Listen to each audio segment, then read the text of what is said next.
Welcome to another week of On the Couch with Dan and Dane. And today we're going to talk about how many properties you actually need to retire on. Absolutely. It's a big question. So many people sit there and they go, what do I need? Like, what's my projected for my outcome? But the thing is, you're sitting there going, well, how does it fit into the larger piece? Like, what are your goals in retirement? Do you already own your own home? Do you want to travel Europe 6 months of every year? Do you want to go fishing for multiple weeks a year out on the reef on chartered vessels? That might be my little thing. But it all comes down to your outcomes and what you're trying to achieve in the long term. Because for some people, they might go, you know what? I just want to have my own home and have that paid off. My MSBS, they're going to pay me a pension for the rest of my life.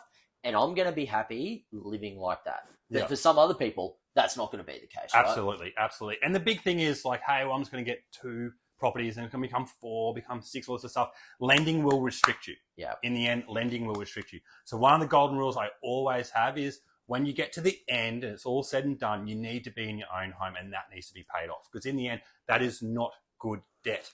No, right? No, it's absolutely not. Not tax deductible debt. So that is definitely something we need to take care of. How we get there, though, doesn't mean you go and just get a property straight off the back and just slug away at a mortgage.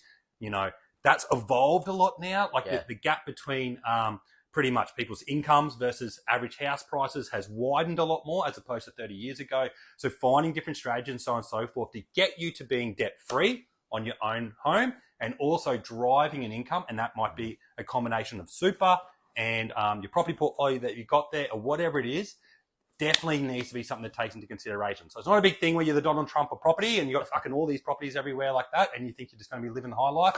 It's a coordinated strategy that allows you to get to the end and go, well, I can work if I want to, but I don't have to. Okay? Absolutely not. All right, that's it for this week. See you next week.